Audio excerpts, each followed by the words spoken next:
क्या America Iran में भी कुछ ऐसा ही करने वाला है जैसा उसने वेनेजुएला के साथ किया था?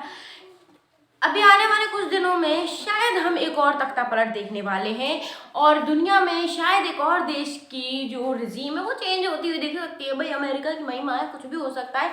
अब हम इस वीडियो में हम जानते तो है ही कि अमेरिका और ईरान के बीच संबंध जो है वो कुछ ठीक नहीं चल रहे हैं। इधर से ईरान चेतावनी देता है, उधर से अमेरिका जो है वो धमकियां देता है और यही सब इनके बीच में चल रहा है। लेकिन अब बात जो है वो जुबानी जंग तक सीमित नहीं रही है, भैया कुछ बड़ा होने वाला है। अब अमेरिका कह रहा है कि कुछ ना कुछ हम करके ही दिखा देते हैं।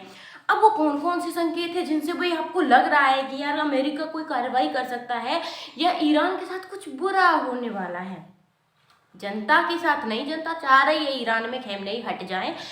वहाँ की सत्ता, वहाँ के जो सत्ता पर काबिज लोग हैं उनके खिलाफ कुछ होने वाला है। तो आज हम कुछ संकेतों की बात करते हैं जिनसे ऐसा पता चल रहा है कि कुछ बड़ा कदम उठाया जा सकता है अमेरिका के द्वारा।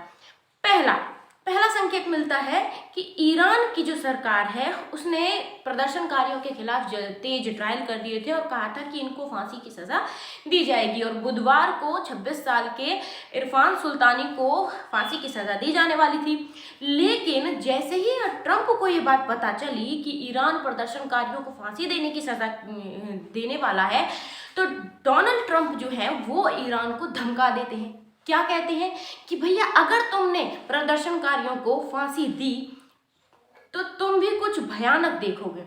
और इसी धमकी के बाद ईरान को लगा कि भाई वॉशिंगटन या फिर डोनाल्ड ट्रंप एक सन की आदमी कुछ भी कर सकता है, इसका दिमाग खनक गया तो कुछ भी हो सकता है। तो ईरान जो है वो अपने ही फैसले से बैकफुट पर आ जाता है। फॉक्स न्यूज को दिए गए इंटरव्यू में ईरान के विदेश मंत्री अब्बास अराकची जो हैं वो अपने फैसले से पीछे हट जाते हैं और जब उनसे पूछा जाता है कि भाई आप प्रदर्शनकारियों को फांसी देने की बात कर रहे थे, आप डोनाल्ड ट्रंप ने धमकाया है आपको, तो वो कहते हैं कि नहीं नहीं, इसका तो सवाल ही पैदा नहीं होता, हम अपने नागरिकों को फांसी की सजा कैसे दे सकते हैं, प्रदर्शनकारी हैं, हम ऐसी कोई योजना नहीं बना रहे हैं। तो यहाँ ईरान का डर साफ साफ दिख रहा है कि उनको पता है कि भाई कोई भी कदम उठाया तो अमेरिका कार्यवाही कर सकता है। वो बोलने वालों में से ही नहीं है, वो करके दिखाने वालों में से है। और 3 जनवरी को मादुरो को उठा करके रिजीम चेंज करके उन्होंने ये सब कुछ करके दिखा भी दिया है। दूसरा संकेत मिलता है, ईरान जो है वो अपने सरकारी न्यूज़ चैनल पर एक न्यूज़ चलाता है, उसमें एक पोस्टर निकालता है जिसमें पेंसिल्वेनिया में जब ट्रंप पर हमला हुआ था चुनाव प्रचार के दौरान और उनको गोली लगने से बच गए थे, तो उसमें एक संदेश ईरान नीचे लिख देता है और कहता है कि इस बार गोली अपना निशाना नहीं चूकेगी। और ट्रंप इस बात पर भड़क जाएंगे और वो इस बात को कैसे ही सहन कर पाएंगे। हालांकि हम भारतीय भी कहते हैं कि शायद वो गोली ना लगी हो, मतलब गोली चूकी ना होती अपना निशाना और सही जगह पर लग गई होती, वो अलग बात है।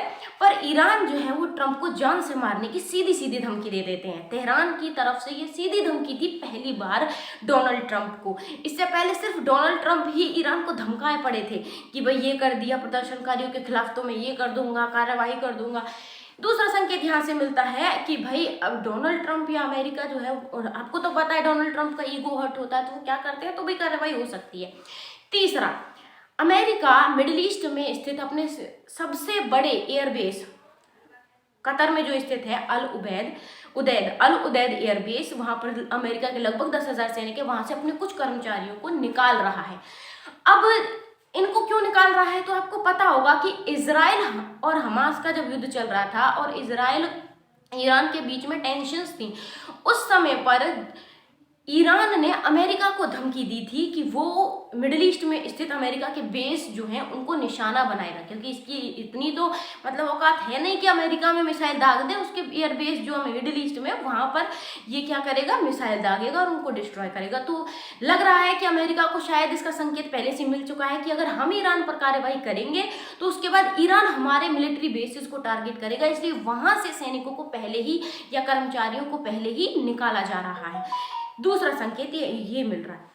अगला संकेत हमें मिलता है कि ईरान से बहुत सारे देश अपने नागरिकों को बाहर निकलने की एडवाइजरी जारी कर रहे हैं, जिनमें भारत भी है। भारत ने ईरान में स्थित अपने नागरिक लगभग 10,000 भारतीय वर्तमान में ईरान में है, उन सभी को कहा है कि आप जल्दी से जल्दी ईरान छोड़ दें। अब एडवाइजरी ऐसे ही टाइम पर तो मतलब साधारण स्थितियों में तो जारी नहीं होती है, तो लग रहा है सभी देशों को कि भाई इसके साथ भी वेनेजुएला जैसा हाल होने ही वाला है। बस कुछ ही समय बाकी है ना, पल्सेस चल रही हैं अभी। तो ईरान से पोलैंड, स्पेन, इंडिया, इन सभी ने अपने नागरिकों को बाहर निकलने की एडवाइजरी जारी कर दी है। अगला संकेत मिलता है, डोनाल्ड ट्रंप जो है वो कहते हैं कि मुझे प्रिंस रजा पहलवी पसंद है। Prince Reza Pahlavi, Mohammad Reza Pahlavi जो राजा थे उनके ही बेटे हैं प्रिंस रजा पहलवी। तो कहते हैं कि मुझे वो प्रिंस रजा पहलवी पसंद है। अब इसका तो सीधा सीधा मतलब है कि मुझे खेमनेई पसंद नहीं है और मैं इनको हटाना चाहता हूँ। जैसे मादुरो पसंद नहीं थे तो वेनेजुएला में अटैक करके मादुरो को उठा ले गए, और इस तरीके की बातें कह के ट्रंप ये संकेत देना चाह रहे हैं कि भाई खेमनेई को उठाया जाना चाहिए और प्रिंस रजा पहलवी जो है वो उनको वहां पर सत्ता दे देनी चाहिए। वो कहते हैं वो मेरे फेवरेट है पर्सन है, वो मुझे अच्छे लगते हैं। अगला संकेत क्या मिल रहा है?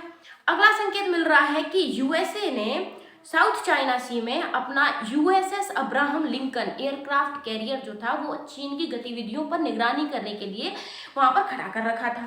अब वो वहां से भाई साहब चल दिया है मिडिल ईस्ट की तरफ, यानी ईरान की तरफ आ रहा है। उसको 1 हफ्ता लग जाएगा पहुंचने में।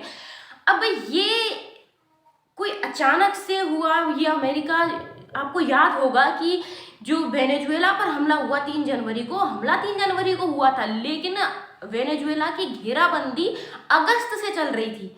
अगस्त 25 से ही वेनेजुएला की जो अगस्त 2025 से वेनेजुएला की घेराबंदी चल रही थी। अमेरिका वहां पर अपनी एयरक्राफ्ट कैरियर और ये सब चीजें खड़ी कर रहा था।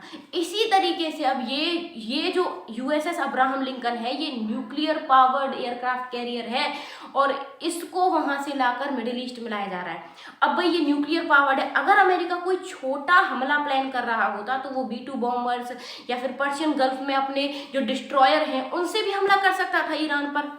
लेकिन अमेरिका किसी बड़ी कार्यवाही के भाई चक्कर में और कोई बड़ी कार्रवाई करना चाहता है, इसीलिए वो इस यूएसएस अब्राहम लिंकन को यहाँ पर लेकर आ रहा है। और उसको लगता है कि शायद ये कोई लंबा युद्ध चल सकता है, क्योंकि हमें ईरान वैसे तो पावरफुल नहीं है लेकिन वो गुरिल्ला वॉरफेयर जो है इस तरीके की चीज़ें अपना सकता है। ये सारे जो संकेत हैं ये मिलकर बता रहे हैं कि अमेरिका जो है वो ईरान में कोई बड़ी कार्यवाही करने की फिराक में है। बाकी बाकी ईरान पर आगे अमेरिका कार्यवाही करता है या नहीं करता है, या इससे रिलेटेड कोई भी न्यूज़ आती है, कोई अपडेट आती है तो आपको ये अपडेट मिलती रहेंगी। बाकी आपको ये वीडियो पसंद आई हो तो वीडियो को लाइक करें, शेयर करें और चैनल को सब्सक्राइब ज़रूर करें। Thank you so much.